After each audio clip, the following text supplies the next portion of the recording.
Welcome back. After posting an impressive 42.3% return in 2017, the Nigerian equities market started off on a positive note in January with year-to-date return as high as 17.9%. Shortly afterwards, market has retracted with the general investor sentiment best described as weak. Notwithstanding the somewhat impressive 2017 full-year results released on the ongoing first quarter earnings season, equities continue to underperform, with some investors contemplating selling in May and going away. Now, what do equities hold for the rest of 2018? And are there still bright spots for the market in the build-up to the 2019 general elections? Should investors sell in May and go away, or are there still cherry picks possible for potential upsides?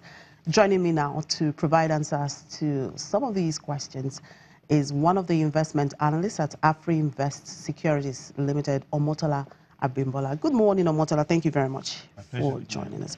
Now, the current bearish phase, we're seeing in the equities market appears to be the longest the market experienced, after launching the INE windows in April.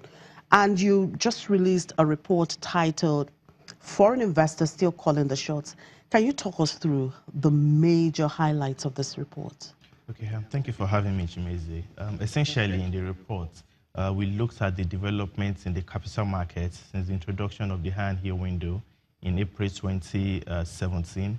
So we took stock of things in the market since then, particularly looking at the level of foreign direct investments in the economy since the window was introduced, as well as FPI investments.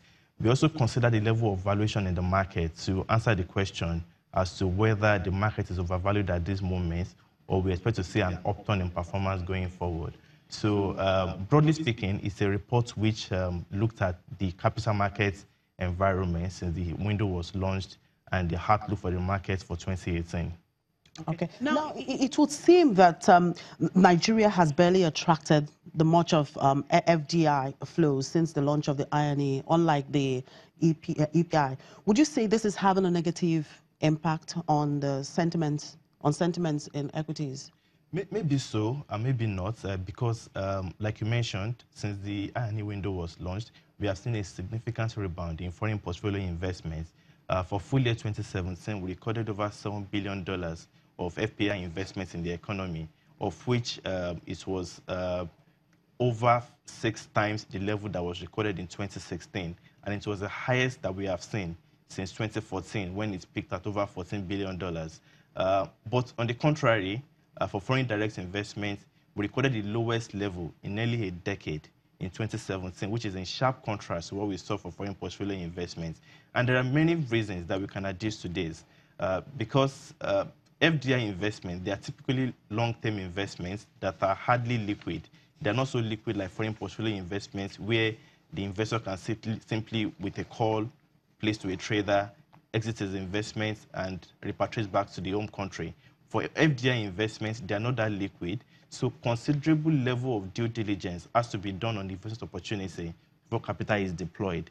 For an FDI investor, he has to look at the macroeconomic landscape, look at the industry he's going to be investing, and the fundamentals of the company is investing as well. So for us, although we have seen a subtle upturn in macroeconomic environments, there are still some structural bottlenecks that are constraining the level of FDI investment in the country. Typically in Nigeria, over the past 6-7 years, a surge in FDI investments, they are often driven by liberalization of the economy or opening up of particular sectors. For instance, when the federal government at the early onset of the last decade, when they opened up the telecommunications industry, for private investors, we saw an uptrend in FDI investments going to that sector. In the last political dispensation as well, the last administration, we had the power sector reform, which opened up the sector to new capital, to new investment by foreign direct investors. But this time around, there are so many bottlenecks that are constraining foreign investors, direct investors, I mean, from taking on the opportunity that still exists in the economy. Because Nigeria is still a developing country, per capita income is still very weak, and there is just so much potential for investors to come in. But there are so many structural constraints, such as so what we are seeing in the downstream oil and gas sector, where we still have regulated prices, which is to anybody who wants to invest in the downstream oil and gas sector, he has to worry about the prices that NNPC are going to peg what's it called, the PMS prices particularly, and also whether the subsidy will be paid going forward. So that's one of the factors. Also looking at the power sector as well, because we're living in a global economy that is very competitive. We are competing not just with countries in West Africa, but with the rest of the world, for manufactured products. So if I want to make Nigeria my manufacturing hub, I have to worry about the power situation. And right now, we're having a power sector liquidity crunch that has constrained the growth of the power sector since it was liberalized in the last 3 or 4 years. So what we advised the policymakers to do is that beyond the macro stability that we are seeing right now in the economy, with declining inflation level, improving growth profile, stability in the FX market, accumulation in external reserves, all these things are positives, and they are a testament to the improving macroeconomic climate.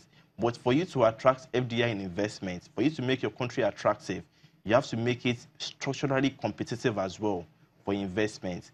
So things have to be put in place in the power sector, in the downstream oil and gas sector, regarding the fiscal viability of our subnational governments who are still cash-strapped. So these are the short and long-term issues that we have to face, head-on, to be able to attract FDI investments into the country.